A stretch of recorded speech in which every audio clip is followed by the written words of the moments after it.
understand what I'm about to tell you, you need to do something first. You need to believe in the impossible. Can you do that?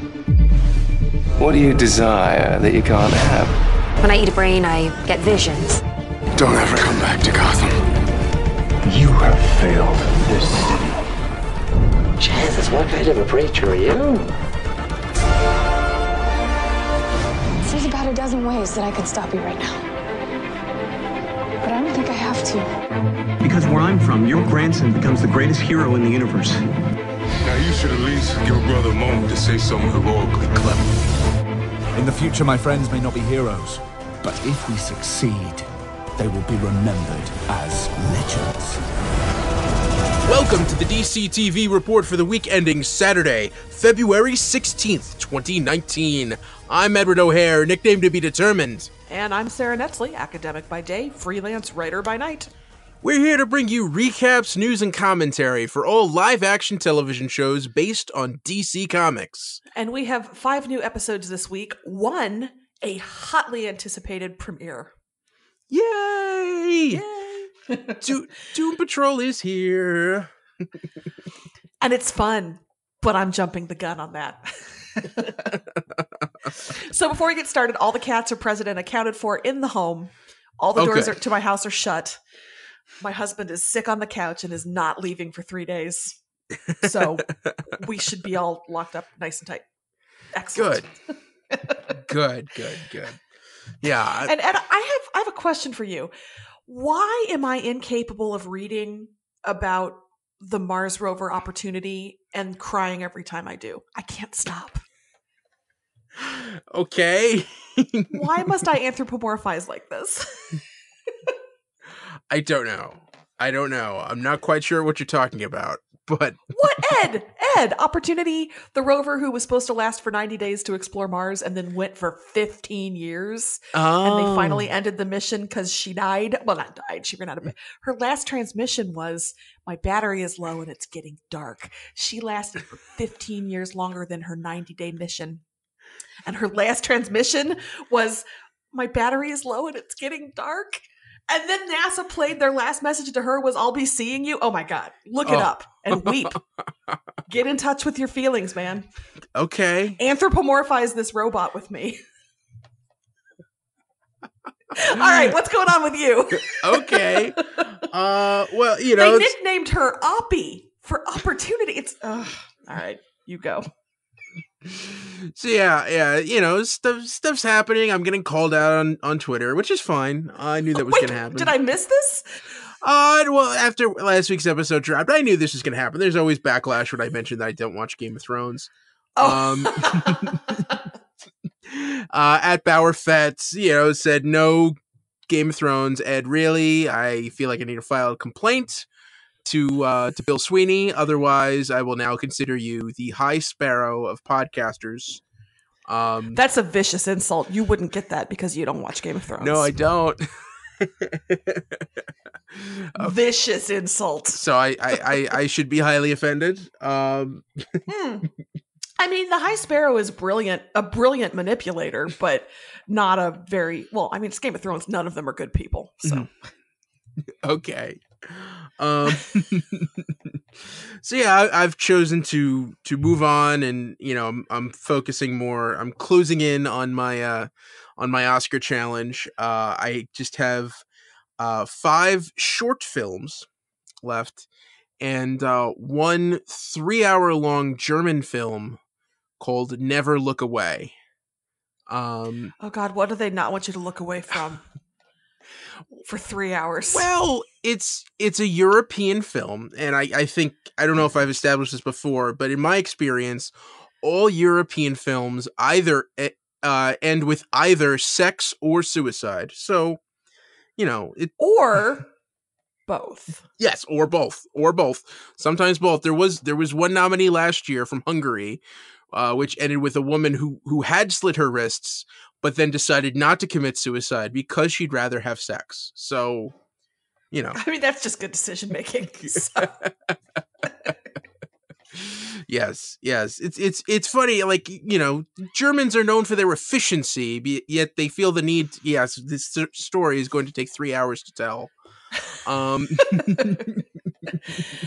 Whereas I last night, rather than watching A Star Is Born or any of the nominated movies that I haven't seen, sat down with the 2004 British miniseries North and South because Richard Armitage is in it. So that's my decision-making process.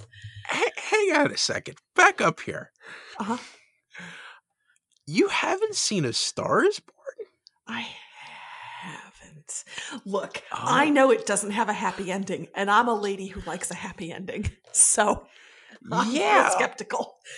But like, I feel like you not seeing A Star Is Born is a much bigger offense than me not seeing Game of Thrones. I don't know. I would throw that out to the good listeners of this podcast. I think Game of Thrones is the bigger offense, but I see what you're saying. I also see that I feel like me not seeing A Star Is Born is probably a bigger offense than you not seeing. Like, that feels like more my kind of. Well, that's not fair. It's your kind of movie too, but. Well, yeah, it's just I don't know. You seem to be the type who I feel like would be going out and screaming at people, why isn't Lady Gaga getting an Oscar? She should be getting 2 Oscars. Screaming Shallow from the mountain, from the rooftops. Like well, that. She's gonna get an Oscar for Shallow. Let's just. I mean, right? Lady Gaga's gonna get an Oscar for Shallow. Yeah, most like, I mean, it's won every other award, which means if it doesn't win, it would be really funny. You say funny, I say devastating for Gaga. Yeah. And, and like Bradley Cooper has just had this weird experience. I feel like going into Oscar season, like Star Is Born was like the front runner for everything. Everyone thought it was just going to stomp all over. And the fact that it hasn't done that at all just seems more and more embarrassing for Bradley Cooper. And I really hope he bounced back from this, because it's a really good movie. Bradley Cooper's an attractive white man. He'll be fine. He'll bounce back. Bradley Cooper always will tip in my heart, because that's where I first saw him, was Alias. I did see Black Klansman. That was great. I'm trying to think what else. See, I've seen so few that I feel like I can just specify the ones I have seen, whereas you've seen so many, all you have to do is tell me the ones you haven't seen. So that's the different approaches we take. All right. Anyway, yes, I will see it before Oscars. That's my goal to myself. Okay. All right. But this is a TV podcast. Yes, it is. Yes, it is. So yeah, you ready to jump right in? You want to get into the episodes? Yeah, let's do it. All right. So first up is Arrow, Season 7, Episode 13, Star City Slayer. In the present, all of the notes everyone was finding were connected to the Star City Slayer. William called his grandparents and asked to live with them instead of Oliver and Felicity. Curtis contemplated leaving Argus to do humanitarian work. In the future, William and company went to the Orrery looking for answers and ended up getting captured by Black Star and Connor Hawke. Last minute reveal, Black Star revealed to William that she was Mia Smoke, his sister. Oh, man. I don't even know where to start with this episode, Ed. Felicity is pregnant and they're having a baby, and she's a girl, and she's the best parts of both of them. She's Oliver's strength and Felicity's intelligence, and so beautiful. But here's what bothers me. Here is what bothers me. The future we are driving toward is so terrible that the Smoke Queen children have never met each other. That is awful. Yeah. It's awful. It's so depressing. Say things to make me feel better about this. I mean, at least we have some clarity now as to how that happened. That's true. Yes, my name is Oliver Queen, and I am Starr County Family Docket Case Number 19F227. Yes. Lawyer joke. Okay. Joke. What was funny? It was funny. We got a lot of tweets about this episode. My favorite actually came in before the episode started, and it's from @Molly2910, where she predicted what would happen in the episode. Do you want to hear this? Yes, please. So I'm guessing a reveal on Arrow this week is going to be William coming out to Felicity, and the other reveal could be Black Star being Roy and Thea's kid. So I was looking forward to the flash forwards. I could hit myself now. It was interesting, the number of proposed identities for Black Star. Siren's daughter, apparently Roy and Thea's daughter, the Olicity daughter. It was interesting to me that you could sort of apply the identity you were wishing for to Black Star. But once you reveal that she's Oliver and Felicity's, it's just like, yeah. That's precisely why that actress was cast. Yeah, and I thought it was a good reveal. I thought, the future stuff is really coming together. Although it's funny because it is, it's one scene that ends up getting dragged across an hour-long episode. Yeah. Because they could have just, showed up to the orrery, got captured, and then Mia had that confrontation with William. But because, we don't want to do one flashback, we want to do 5, you have to spread that out piecemeal. But it was good. But, I feel like the flashbacks are finally moving with a pace that I'm at last interested in. Which is funny because you just said it's one scene dragged out over a whole episode. But to me, now that they're in the abandoned control center and we're finding out who we are and everybody can start working toward a common purpose, I'm hoping there's going to be more urgency, drive, and forward motion at this point, as opposed to just mysterious reveal. Yes. Okay, now let's go into the present part of the episode. Were you angry that William called his grandparents, or do you think he made the right call? Yeah, 100%. I mean, I see his point a little bit. Oliver did unilaterally decide to go to prison without talking to them and all that. But I found present William real frustrating. Yeah. How about you? Yeah, I'm actually more angry at the grandparents that they didn't try to do this like when Oliver was arrested. Yeah. You would think. Yeah, exactly. Why you don't step in when he's living with somebody who, and that's not, Felicity is his stepmother, for all intents and purposes, his mother at this point, but you don't do that when your grandson is not living with actual blood. Families are complicated, blah, blah, blah. This felt like convenient timing to me. More than, it's Arrow. That's what they do. But, yeah. Yeah. Oh, most importantly, I have seen Oliver's chili recipe. It's out there. So yes. This is something from the comics that I saw. You put out.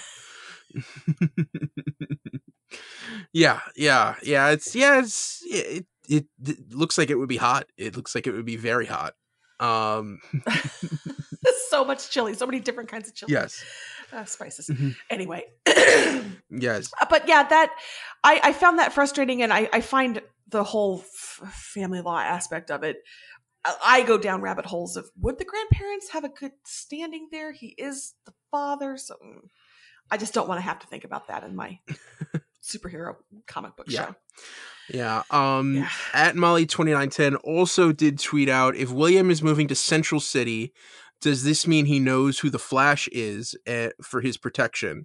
And did the actor want to concentrate on his schooling this year? I liked William and I will miss his character and wish Jack all the best for his future endeavors. Yeah, I liked him up until this episode, basically. Then they contrived reasons. Mm-hmm.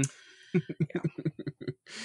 And the thing is, I like William in the flash forwards. I think future William is a lot of fun. He's confident, bold leader, blah, blah, blah. I'm enjoying that. So I get to that future faster, William. Yeah. And I think there was a little bit of confusion, him getting kicked out of school. I feel like they wouldn't just send him home. Like, the school would tell Oliver and Felicity that William got expelled. It's not an 18th century British boarding school. They don't just send you home in a carriage with your trunks. Yes. They let your parents know. Yes. And speaking as someone who spent 14 years in Catholic schools, there are incidents where someone does something that's worthy of them getting expelled, and then their parents might make a certain donation to the school, and somehow that kid's, back in class on Monday. Wait, is that why your alma mater has an O'Hare library? No, oh no. Be This was not me. My parents are not rich. No. No. Well, no. More appropriately, you were not a troublemaker is my strong suspicion. Yes. But there are some people I cross paths with. Mm-hmm. Confess, were you the one who's like, "Oh, teacher, you forgot to assign homework"? Was that you? Sometimes. Well, if you don't have homework, how are you going to master the material? Yeah. I mean, there was actually one specific incident I can recall where I took that bullet so that someone else didn't have to. I saw this one guy was about to do that, and I knew that he would be tortured, and didn't want to put him through that, so I bit the bullet and raised my hand faster. Yeah.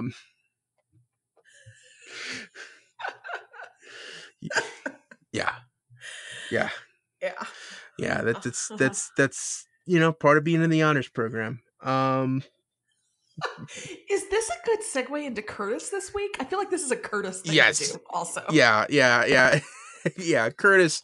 Oh, Curtis, it was about time. The writing was on the wall for this pretty clearly. Yeah. Don't want to be in the field. Don't want to appear in episodes. Yeah, no. Got it. See ya. Yeah, and it's weird because it's just basically he's going to be arguing with Diggle every episode, and I think that was kind of getting tired. But he did push the story forward a lot. He's leaving behind, but he also handed off his half of Helix to Felicity. So we know how that becomes Smoke Industries. And kind of puts us back to how we got to the future. Yep, that's true. And it looks as though he'd be open to coming back. He's not saying screw you everybody on Arrow, I'm out. So it seems to be on good terms, just wanting to move on and do other things. And the show is busy. There's a lot of people, and it would be frustrating, I would think, if you're 12th on the call sheet, or he's probably higher than that. But I get it. I get why an actor in that scenario would say, I'm going to focus on other things, so it's not just me popping up to snipe at John for 5 minutes a week. Yeah. Just real quick, I just want to get through some of these other tweets because most of them are relating to the stuff we were talking about. At River8878, I guess we were right about an Elicity baby. We learned why Dinah has the throat slash. Why Mr. Oh, that was rough. Yes, it was. Why Mr. Terrific hasn't shown up in the future episodes, and why William wouldn't have known he had a sister. But what about Roy? Where is Thea? Where is Thea? Sitting on a beach, earning 20%. I hope so. Get it, girl. Also at River8878, so many questions. Like, WTF happened to Diggle that his kid is running around with the smoke baby? And did Connor know about who she really was? So many questions. Sarah, do you have any answers? LOL. Nope. More questions. All of them. Like, why can't our characters just have happy futures? Yes. And one other question from at Elena_McP. Do you know how this tracks the Flash's current screwed up story timeline? Nora knowing about her father. I kind of wonder if these are related. I watched these two shows this season as they are under the same conflict, if that makes sense. So she's asking if Flash and Arrow's timelines are going to intersect this season. It seems to me, this is a bigger question about the Arrowverse, but it seems to me that if we're building toward Crisis, they're going to have to start pulling some of these things together, aren't they? Yeah. Although I don't know if we're going to get that more next season, as we get down to Crisis. But I think because Arrow, what's happening is happening in the year 2040, And in Flash, everything going on isn't happening in 2049. So it's not the same year. It's not exactly the same time. But, you know, it's interesting if something happens that could change both futures for those shows. And maybe that's what's going to address my concerns about how grim this future is. You've got Crisis, and it wipes the slate clean, and we all reboot with happy nuclear families and what have you. Yeah. Yeah. Oh, and one last thing we didn't get to talk about, which was the main crux of the episode. We got to see Stanley.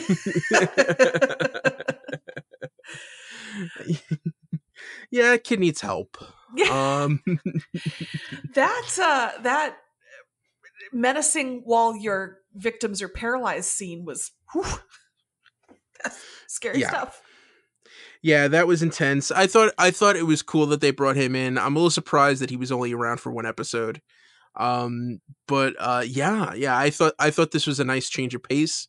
I thought he was a scary villain. I actually really like that he wasn't in a costume, that it was straight up Arrow going up against a serial killer. Yeah. And that Dinah throat cutting scene was no joke. No. Yeah. Mm-hmm. Mm-hmm. Yeah. I also like that they mentioned Arkham Asylum because it's a thing. They're allowed to, so they're gonna. I can and I will. Arkham, say it. Say it with me. Yeah, and I hope they send him there and that he finds help. You hope he escapes to wreak havoc again. Come on.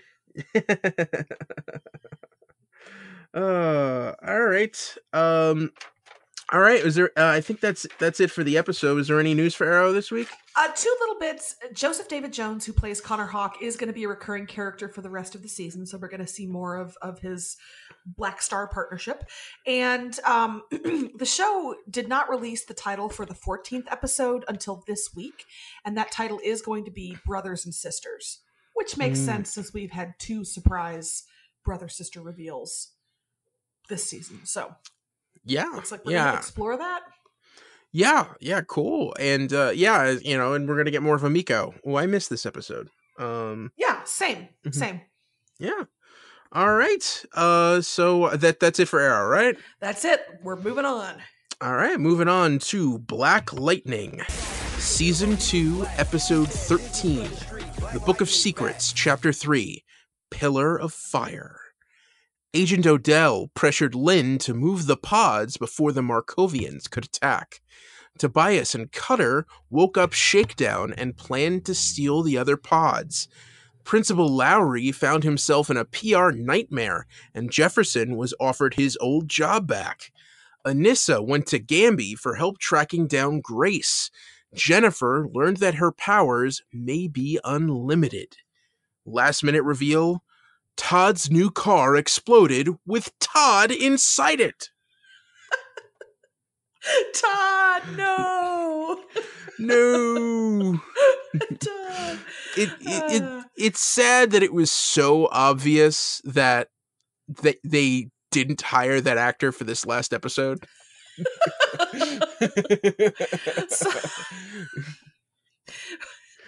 Just let the explosion happen. Shh. Yeah. Let's hope the audience forgets him. Then we'll mention him in a passing line and then just show a hand sticking out of his car as it explodes. And listen, I studied the episode. That was not Todd's hand. We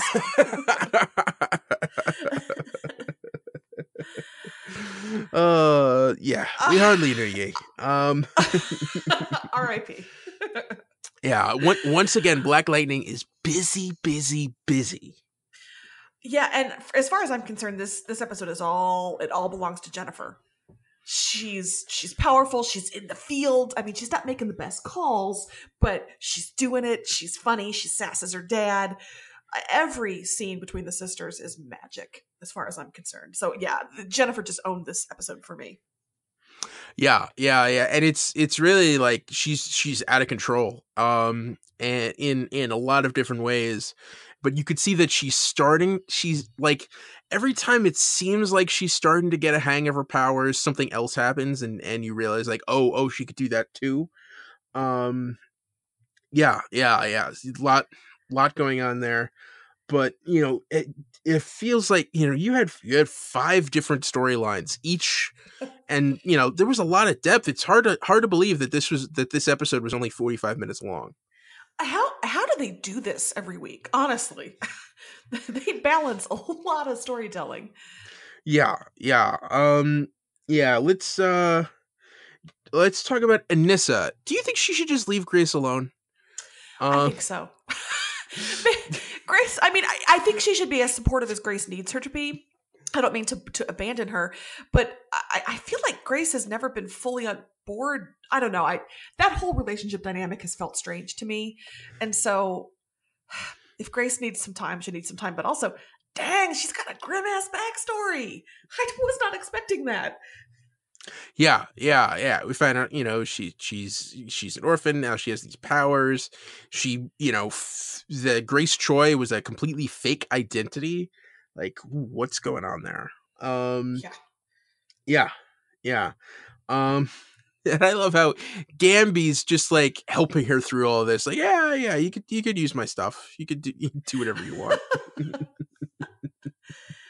Wait, Gamby has really become just support. We've had less Gamby. He's sort of moved to the back as maybe Lynn has moved a little more forward in the storytelling in this part of the season. Yeah, I think so too. And it's weird because like he has it's a very important function, but there's not a lot of room for him to go. So like it's a shame, but like James Remar is such a good actor. I feel like you want him around. But because all of the ASA stuff has shifted over to Lynn now. There's not much else for him to do other than just, show up and spout exposition. Obliquely call Jefferson old. That was fun. Yes.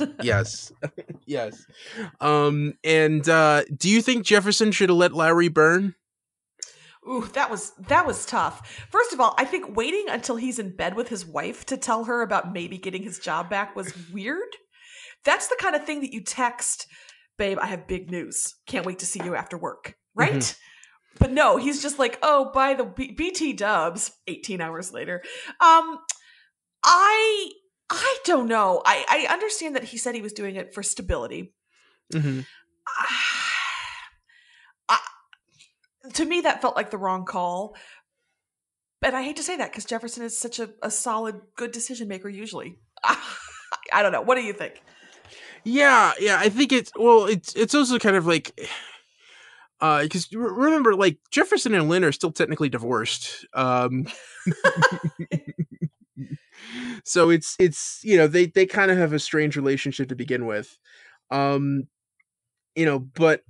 I mean to me, like this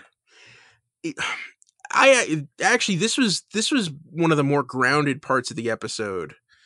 To me is like him, it makes sense. He's supposed to be the principal. That's his thing. But also like Lowry, it's where they try to make it seem like Lowry did have a point that, Jefferson's focus was split. And maybe that's true. Maybe like it's the best thing for him is to not be principal right now. But I still think that he's a better option than Lowry. Yeah, they've made it really clear that Lowry's a clown and doesn't understand what the school and the kids need. So maybe if Lowry had been like 3 degrees less terrible, Jefferson making that choice would have sat a little bit better. Mm-hmm. But it's like, do I distracted take over as principal, or do I let this literal flaming vehicle rolling down a cliff be principal? I'm going to go with the flaming vehicle. I don't know that was the right choice. Yeah. Either way, Robert Townsend's character has a right to be very confused and angry right now. Although Jefferson did not ask for that favor, I will say. That's somebody who's like, I'm going to do this for you. Wait, you didn't want this? Screw you, man. Well, he didn't. Like, don't ask for anything from me again. I didn't. Yeah. Well, but it was nice. I do notice that Robert Townsend tends to only show up when he's directing the episode. But isn't that funny? But that's fine. It's nice to see him. I wish he was in more stuff. But yeah. All right. So that's Jefferson. I think let's talk about Lynn having a really rough time. Odell finally telling. Say that in every episode. Lynn having a tough time. Yeah, finally tells her about the Markovians. She tries to wake up Wendy to get out, but oh man. And how do they not see Tobias? It's funny how like I'm not surprised that Tobias sent in Cutter. But I'm also kind of surprised that the Markovians didn't show up in the middle of that fight and just make it a huge like 3-way brawl. Ooh, that would have been awesome. Mainly I just want to see Geoforce. That's all.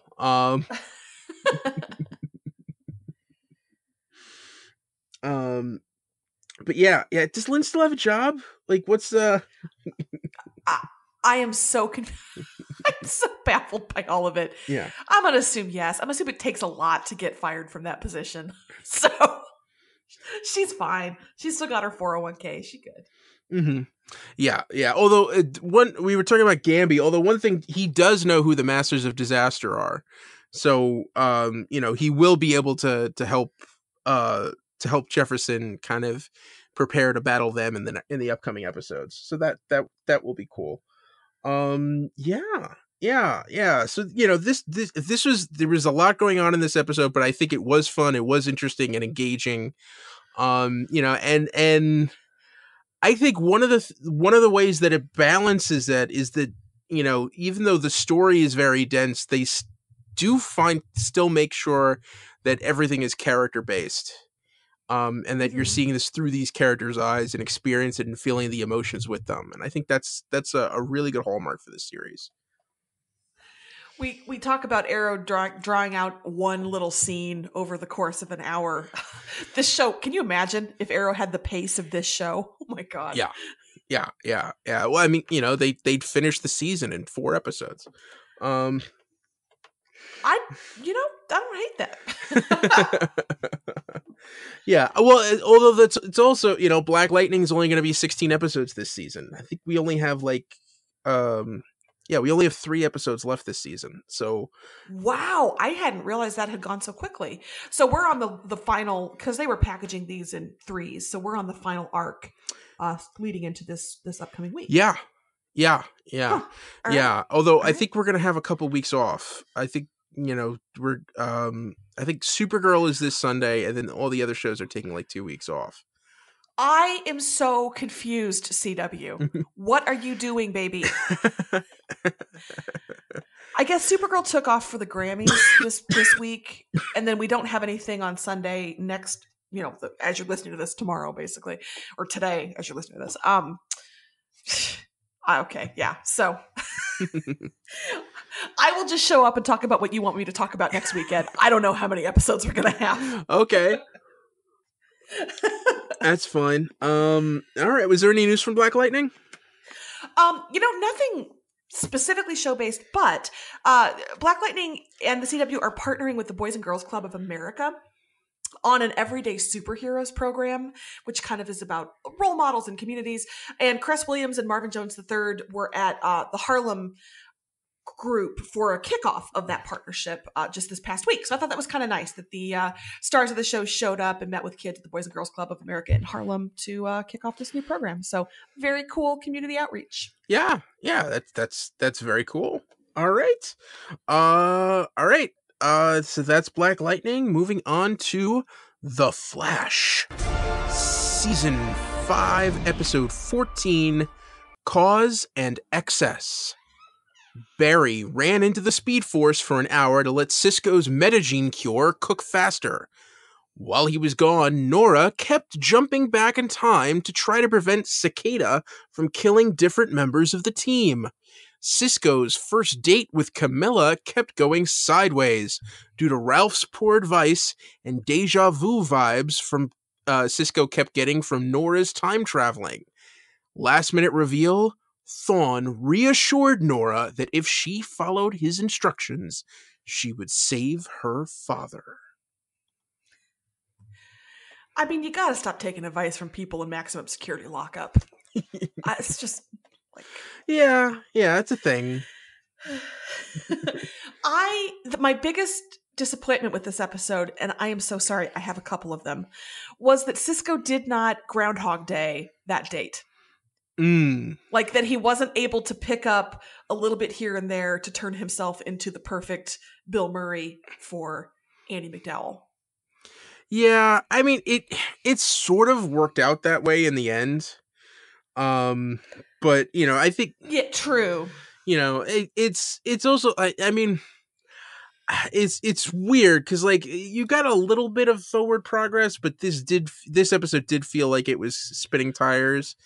It's also the second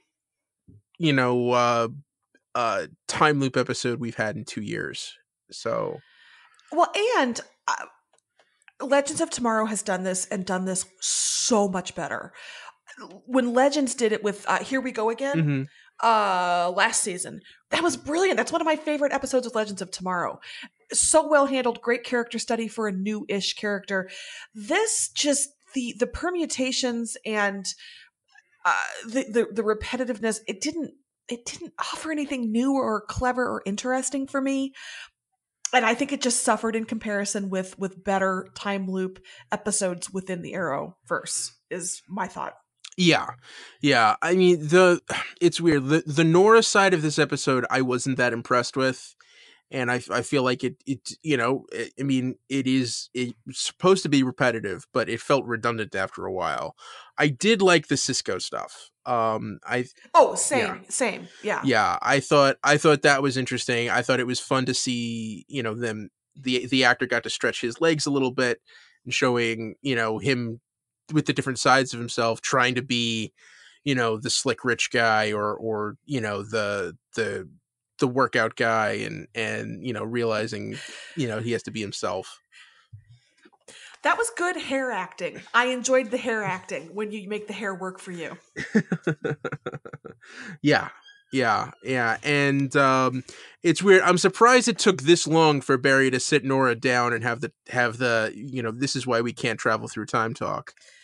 That seems like that should be the first thing you tell your daughter. She's an Ellen. She's going to break the timeline if you don't. Yeah, especially, because she traveled through time to meet you. But I had the worst reaction when it was Sherlock's time with Cicada. I got very Ivan Drogo and was just like, if he dies, he dies. And then Cisco shows up and dies. And I was like, no!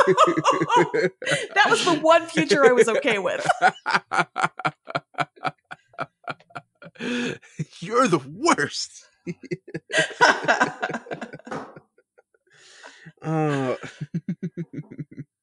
But yeah, and it's there's really not much more to say about this episode. Except I wondered, where was Grant Gustin for this episode? Was he filming his tiny cameo in last week's Arrow episode? I don't know. Whither Grant Gustin? Yeah, I don't know. Yeah, I don't know. Maybe he was doing something else. Maybe he had another project. Or maybe they just wanted to focus on Nora. I don't know. Yeah, you're right. That is weird. And if I may defend my precious baby Ralph Dibny, because I'm tired of this anti-Ralph propaganda on this show. Everybody's so upset about his cyber stalking. Who haven't I cyber stalked over the last week? Like, that's what you do. Somebody applies for a job, you find them on social media. Yeah. Your friend is dating somebody new, you find them on social. Like, that's not cyber stalking. That's just smart. Yeah. So everybody back up off of Ralph. Well, it's also kind of like, this is public information. This is information that this is what she was dumb enough to put on Facebook. So it's not cyber stalking. Yeah. It's just 2019. That means it's up for grabs. He didn't tap any phones. He didn't stalk. He didn't actually physically follow her anywhere. It's not something to shame Ralph for. That's all. They're monsters. They need to be nicer to Ralph. Yes. Let's see, we did get some tweets on this. At River8878. Okay, so it took 53 times to fix it, and 52 before you asked for help. Why did Nora wait 52 times? I loved Barry's reaction that he's like, OMG, what did I miss? It was just an hour. Karma, Barry, karma. Yeah, that was my thought too. After about the third time, don't you sit everybody down and be like, listen, this is a thing that's happening. We need to not leave this room. We're going to ride this out together. And I guess she tried that and then, Cecile got snatched. So it doesn't quite work that way, but let people know. Because it's not like they won't believe you. Yeah. It's not like, you're just making this up. This is crazy. Like, no, they've been through this before. Okay. In fact, that's protocol C. Like, Caitlin has a binder she's going to pull out and be like, all right, guys, this is fire scenario. Go. Yeah. Yeah. We did also get a couple of other questions. This is more, one's related to last week's episode. At Molly 2910. I'm loving Barry channeling his inner Oliver Queen. I so need to see Barry as the chemist more often. It's almost like after the switch in the crossover, Barry has given himself permission to use some of his darkness and not Mr. Nice all the time. Cosine, sister. More of the chemist. And at Deke273 asks, I was curious, does Build-A-Bear call the Flash Bear Bear E. Allen? I didn't notice, but if they didn't, I'm so disappointed in them. A+ pun work. A+, golf clap, golf clap. So yeah, but okay. And also, like, you stab Cicada in the chest, and just let him drift away, and he just kind of disappears. I think that was the most disappointing part of this, is that you went through all that, you actually defeated Cicada, and he just like literally vanishes into the night. I mean, any student of film and television knows you just keep stabbing until they're dead. Like, one doesn't do it. Zombieland taught us double tap. I mean, like, this is the most cutthroat American thing you're going to hear me say this week, but like, gotta finish that. Finish it. Yeah. All right. Did you have any other thoughts on the episode? Moving on. Yeah. Yeah, no, I agree with that. I agree with those sentiments. Did you have anything else? No, just, shall we move on to the kind of distressing yet obvious rumors that are swirling around the show? Let's get through this. I mean, you can't help but notice how absent and sort of different Cisco has been this season, and it's really starting to pop up in some of the sites that follow shows like this, that Carlos Valdez may be thinking about leaving The Flash. I feel like I'm delivering really bad news, like a loved one is sick and dying, but I kind of feel that way. But gosh, Screen Rant, Discussing Film, Cinema Blend, comicbook.com, a lot of sites are reporting that he is wanting out, that probably it wouldn't be a kill him off. It would be a, this is open if you want to come back. He might be wanting to resume his Broadway career. But I think anybody who's paid a modicum of attention this season is not surprised by this, and in fact has had conversations about it. I know, Ed, you and I have certainly off air quite a bit. So Definitely. It's not surprising. I mean, nothing's been officially reported yet. No confirmation. Mm-hmm. But the speculation is certainly out there. So okay. Well, and it's just between the character leaving on Arrow, I guess I'm being kind of vague in case anybody hasn't seen it yet. And these shows are getting a little older, and some of the maybe supporting characters are like, I'd like to do something else with my time. So it's too bad though. Cisco was such a needed burst of joy in the show prior to this season, where he's been sort of absent and grumpy. So whatever he wants to do, Carlos Valdez, you do you. All right. And then, of course, in happier news, episode 15 is King Shark versus Gorilla Grodd. Yay! Wow. Yeah. Wow. All right. Next episode, Gotham, season 5, episode 6, Legend of the Dark Knight, 13 Stitches. Jim fried Ed's control chip and got all of his friends together to free the GCPD from Eduardo's control. Oswald went to Selena for help tracking a thief named Magpie, who stole an expensive diamond from his vault. Last minute reveal, Jeremiah told the captured Alfred that today is the big day. This was a fun episode. Yes. I enjoyed this very much. Where do you want to start? Oh, I mean, first off, like Ed's been having a lot of Edward Nygma has been having a lot of close calls with electricity. I want to thank you for clarifying that not you, Ed. You yourself have not almost been electrocuted, but Nygma. Yes. Nygma. Well, there's also an Eduardo in this episode. So I feel like I it's hard for me to keep track. But yeah, you know, you had the battery incident, then you had Jim take a defibrillator to his temple, to Ed's temples. Shouldn't that kill a person? It should. Okay. All right. But yeah. And you know, Lucius was able to pull that out of him. So you had all of that going on. You know, I think Ed deserves a nap. You know, I was just gonna say I want to swaddle him in a fluffy blanket and set him on a couch and be like, "It's okay, baby. Just take 20 minutes. Just take 20 minutes." Yeah. But don't you, Harvey gets smart at the worst possible time.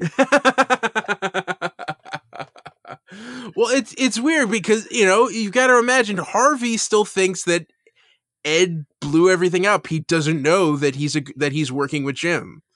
So I like that you didn't say he's a good guy because, but yeah. Yes. I'm choosing words very carefully today.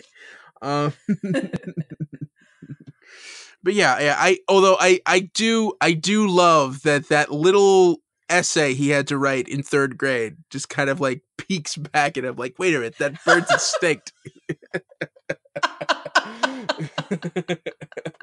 And I feel like that's the only way Harvey would know that kind of trivia.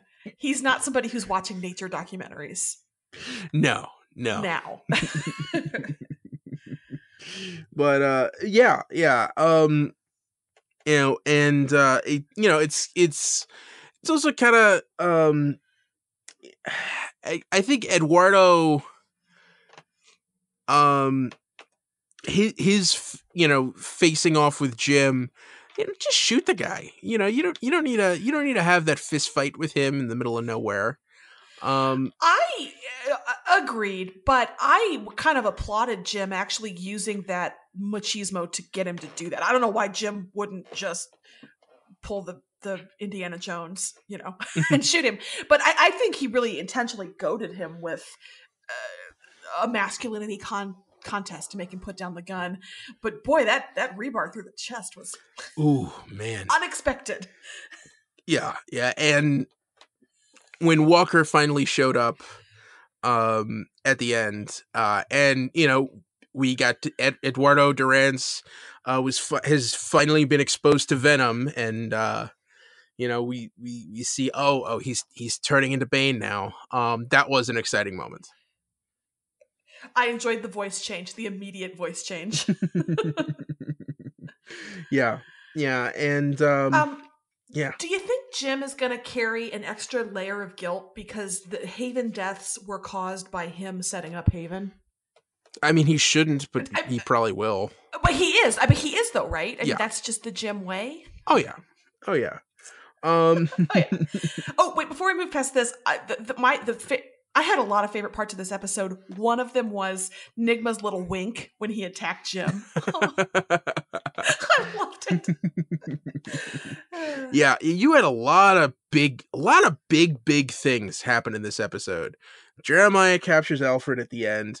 You have for the record, Jeremiah's gonna make Alfred clean. That's just evil. Yes. Yes. Yeah. You had Eduardo turning into Bane.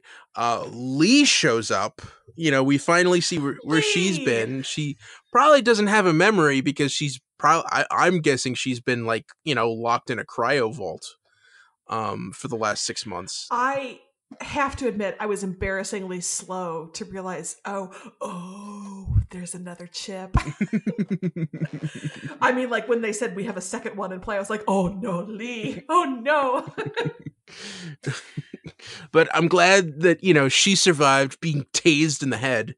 The chip must attract all of the electric volts running into those people's brains, because otherwise they should all be dead. Yeah, and I also feel like she would be a little bit more skeptical to let Lucius open up her head.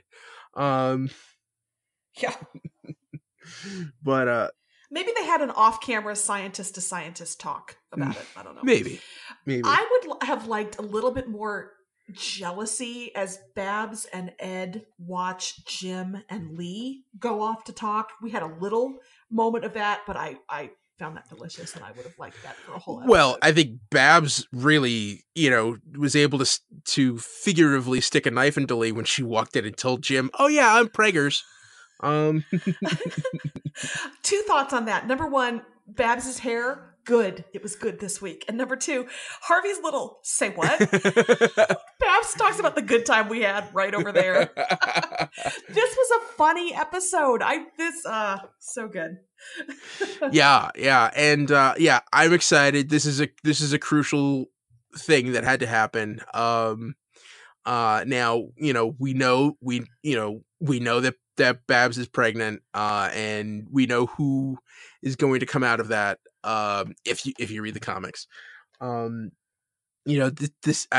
now I'm really excited to see where the rest of the season leads. How many episodes do we have left? 6. We're at the halfway point. Thank you for always being the guy who's done the homework, by the way, and always knowing that when I'm like, I don't know, I just show up and talk. How many episodes? You always know. Thank you. Okay, we haven't mentioned Magpie. I loved her. She was way more Harley Quinn to me than the kind of Harley Quinn that we have. I'm sorry she's gone. And most importantly, she quoted Grosse Point Blank. You're a handsome devil. What's your name? Oh my God. Gone too soon. Magpie. Yeah. She had that childlike freakishness to her, that was really frightening. I would have said joie de vivre, but okay, freakishness. Yeah, and I'm really surprised that they killed her off in the first episode. And her, that she's gone so fast. Yeah. I thought it was a really cool character. I would much rather have her stick around than Echo. Thank you. I was kind of hoping she was the Echo replacement. And I mean, this show, God knows the show has brought people back from the dead before, but I didn't get a sense that you do that with a one-off guest star like that. So yeah. Too bad. Mm-hmm. Let's see. Selena has severed fingers around the house. That's creepy. She and Penguin were a fun little pairing. Yes. And the other thing with Selena I thought was cool. She talks about she doesn't want to be known as the girl who killed Jeremiah, which I don't think she's going to be known as that for long. No. But I think it also shows that it puts her down the path to taking on another persona. Whereas if everyone's going to come after Selena Kyle, maybe I'll just become the Catwoman. Yeah. And I want to see what's Oswald's real plan to get out of Gotham. What weird sci-fi escape plan has he cooked up to get out, and how is he going to bring that huge haul of loot with him? I look forward to seeing this play out. Yeah. And as always, I'm tickled that David Mazouz actually gets to sort of edge toward being Batman. Anytime he's taking command and barking orders and going into the field, I'm just like, oh, our little boy's all grown up. Yeah, this is a great episode for everybody. Stuff's moving forward, and there's as many cool moments that you had, there's still a lot of questions that need to be resolved, and we've got 6 episodes to do it in. And one of those questions is, when Alfred calls Bruce my boy, will it ever not get me? Oh, All right. News for Gotham? No, nothing. Okay. All right. So on to our final episode for this week. Doom Patrol series premiere. Cliff Steele woke up years after a car accident and adjusted to life as a robot man. Larry Trainor was shy and covered up after being electrocuted at high altitude. Rita Farr stayed in Doom Manor watching her old movies and trying not to collapse into a mountain of goo. Crazy Jane wanted to go into town while the chief was away. Last minute reveal, Mr. Nobody opened a black hole in the middle of Cloverton. Oh, Ed, where do you want to start with this? Okay. First off, I feel really bad because that recap doesn't really encompass all of the emotional baggage that was trudged through this entire episode. Like there's, like from a narrative perspective, it's really, really simple, but there is so much meat on that bone. Oh, I don't even know where to. Let's start. Well, and they handled it so well because there are deep, rich, sad backstories, but there's also this weird bounce of humor. And they juggled all these different tones really, really well, I thought. Yeah. And, it's mainly told from Cliff's perspective. I mean, he's the first person that we see. And, these moments where you think that you think that, his story starts at that NASCAR crash. Oh, that twist got me. Yeah. I did not see that coming. Yeah. Whoa. But just from there to go to him waking up inside of that robot brain facing the chief, Dr. Niles Calder, played by Timothy Dalton. The all of the performances in this, the acting is so good. They cast I love that they cast people who are sort of recognizable in a lot of cases or mega recognizable in other cases, but they're all perfect. It's just such a great blend of actors. Yeah. And it is for mature audiences. There is a lot of cursing in here and a bit of nudity. And it's a lot of fun. Getting to see the other stories like Larry Trainor, Negative Man, and Rita Farr, Last a Woman. What I love is Titans basically gave us an episode for each character. This show we could have had a whole episode on Larry Trainor and a whole episode, and they didn't. They just said, okay, we got an hour. Here are all these characters. Here you go. Yeah. And I didn't feel like I got short shrift on any of them. I feel like I understand where they're coming from, and I got what was at stake and what was the hubris and what was lost. And it was really, really thoughtfully done. Just a fully realized world, really confident, brisk backstories. And of course, Alan Tudyk, when I die, I want him to narrate my memorial video, please. Because he'll keep it intelligent and wry and a little bit funny. And if he wants to use one of his wacky voices, that's fine. He's so brilliant. Yeah. And, I'd be interested to see if he's still narrating every episode. I hope not. I kind of think, but for here, it really worked. And it does what you want narration to do in a movie or a TV show, which is to complement what's going on. You don't want him to spell out everything as you're seeing it, but just give it a little bit of a commentary that gives it that flavor. And I think that's what good narration in movies like Goodfellas or The Informant do. And I think he pulled that off very nicely. I'm actually okay if he narrates the whole season, as long as it remains, like you said, not clubbing you over the head with it. Blade Runner director's cut versus theatrical release style. A narration has to be carefully handled, and I thought this episode really was. And if he continues in that vein, I'm all about it.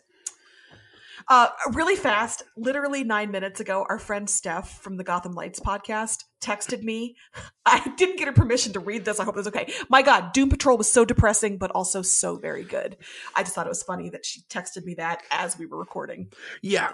Yeah. So agreed. Yeah. I also like how this didn't really turn into a superhero story until like the very, very end. It was just kind of like a Freaks in a House story.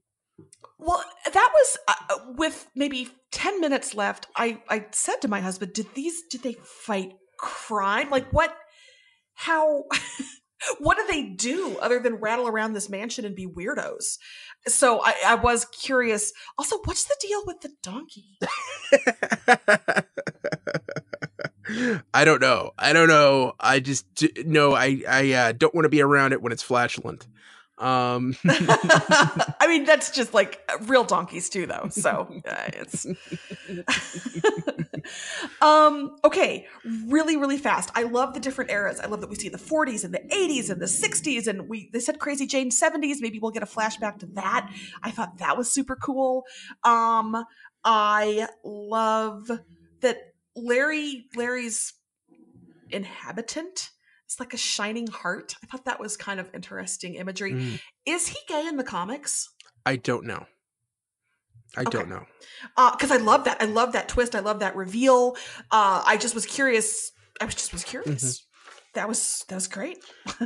Do the epaulets on Robot Man's jacket serve some kind of function? I think it's just... Is it just to make him look like a robot? Yeah, I think it's just a biker jacket. That's just... It looks unwieldy and like it would be a problem at airport metal detectors. Yeah. I had certain expectations because we've already met the Doom Patrol in Titans, and that was my favorite episode of Titans.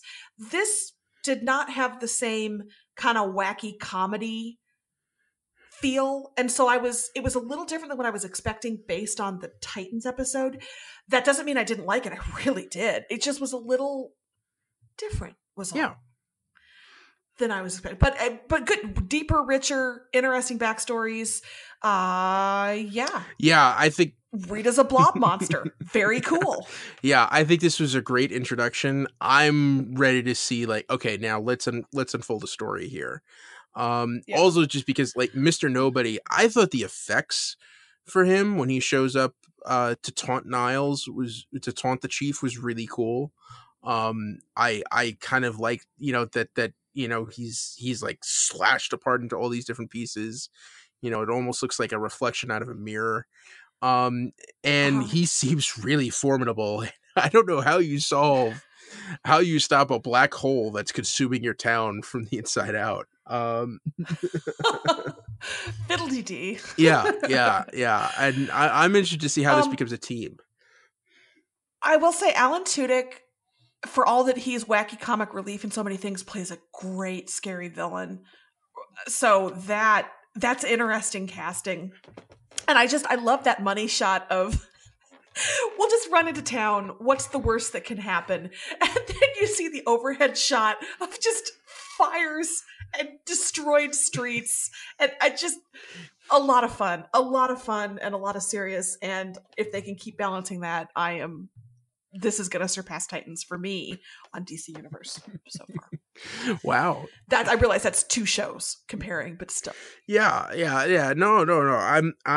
This is, oh man, this is really good. And it's also weird because did you see Glass yet?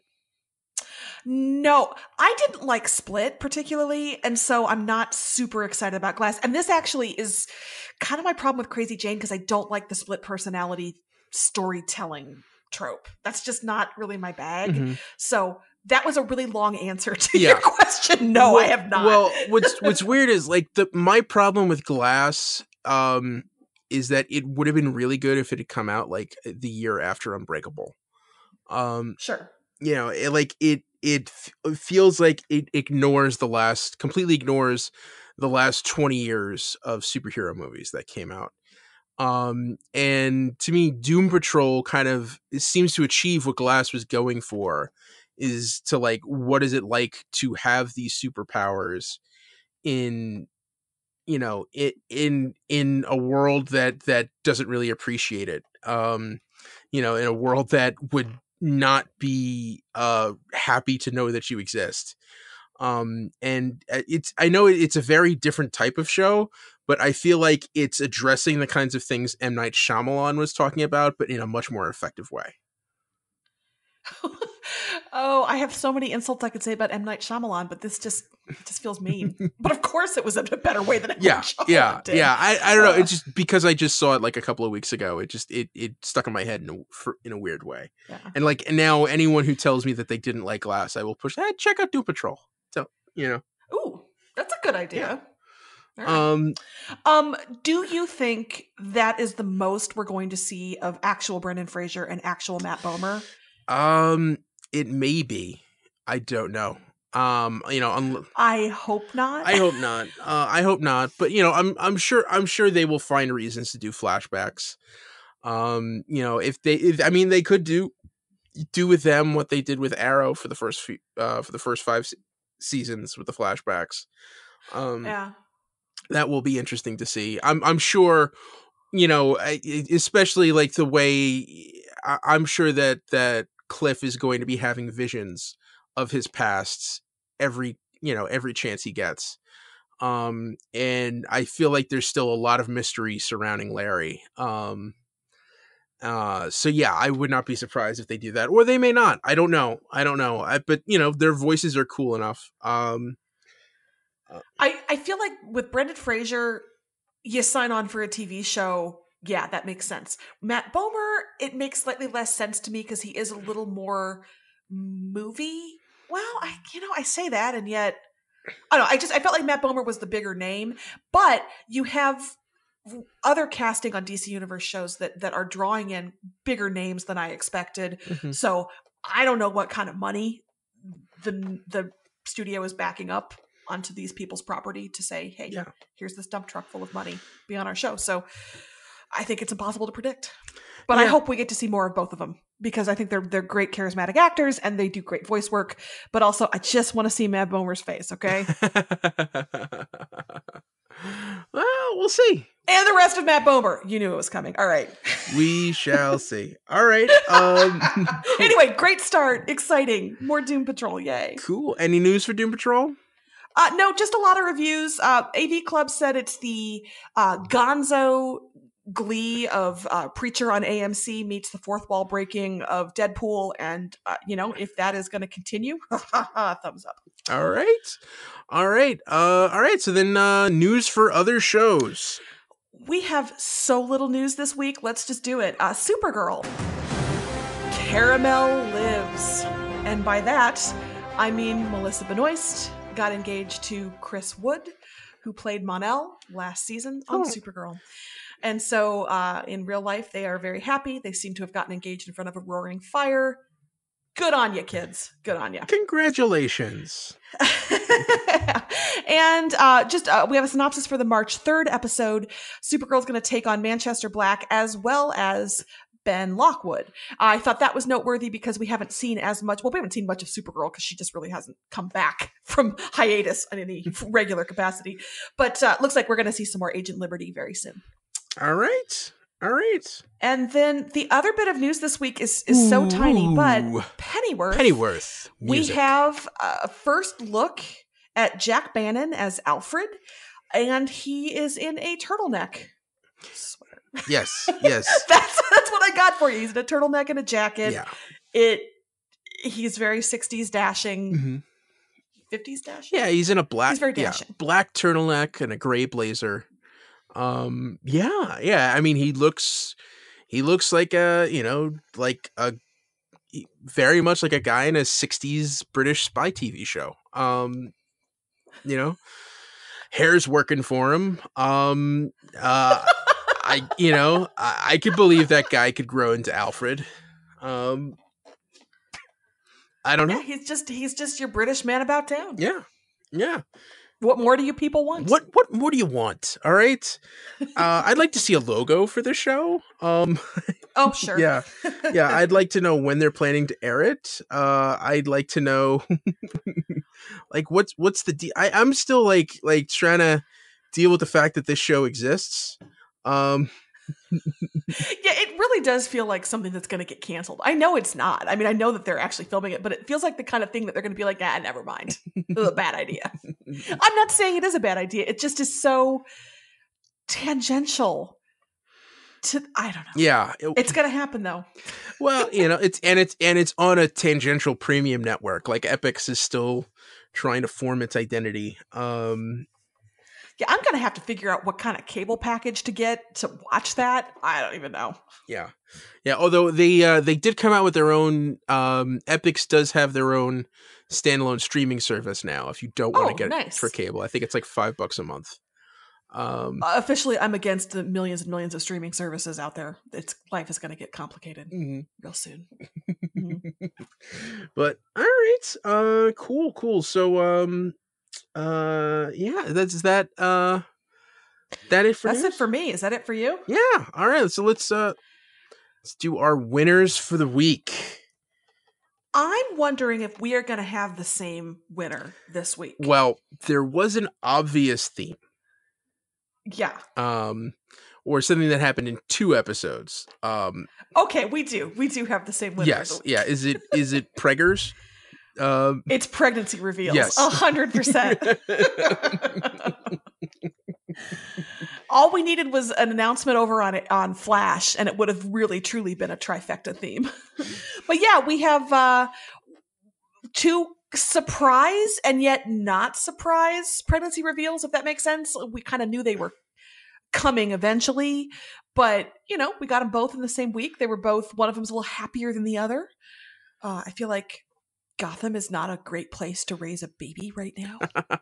Prenatal care is going to be by that spooky witch nurse, and that's not good. No. But, No.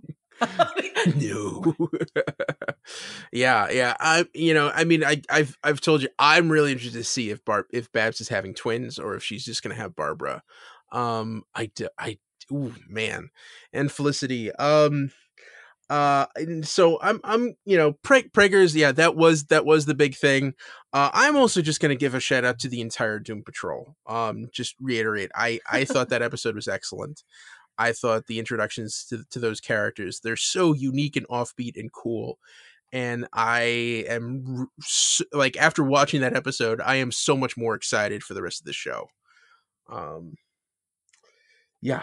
So yeah. Yeah, it was a good week. All right. So we got weirdos and pregnant women. And weird pregnant women. Yes. Yes. Yeah. And the Elicity lovers are so happy. They're all out in full force. So the tweets all out there, and I'm among them. Yeah. We made it, people. We made it. Let's hope it has a happy ending. I'm a little worried, but we'll see what crisis brings. All right. We did a podcast, Sarah. We did 5 episodes and it's still kind of long, but you loved it out there in listener land. Yeah, I know. This is not a long episode. This is an average episode. No. This is fine. Any last thoughts? Anything you want to leave the people with? Any mission statements? Any Oscars predictions? I am seeing chatter that Roma is going to win Best Picture and Best Foreign Film.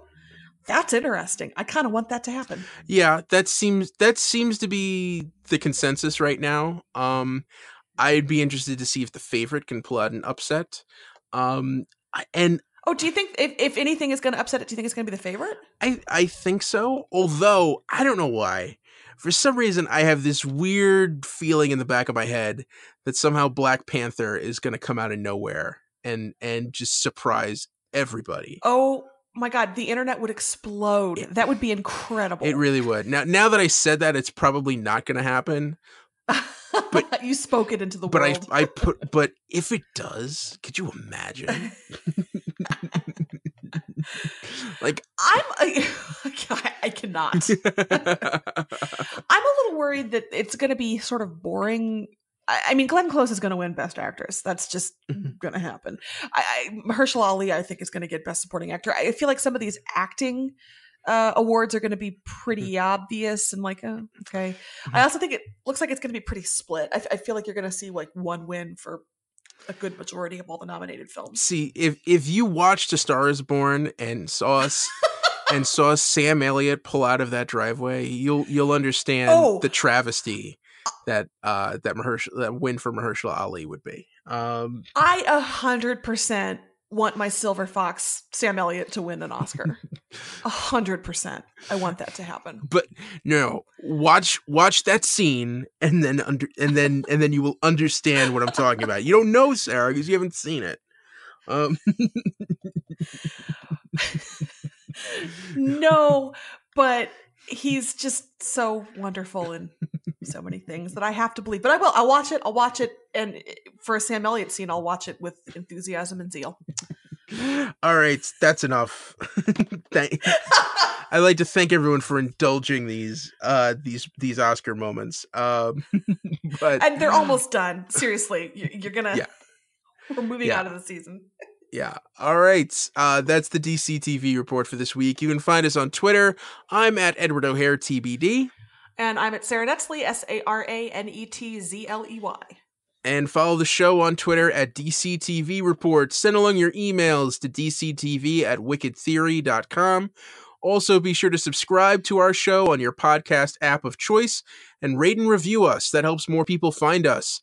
Check out our sister shows, the Wicked Theory Podcast and Preacher vs. Preacher. This has been a Wicked Theory Studios production. Executive producer, Bill Sweeney.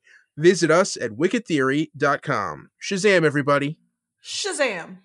Shazam.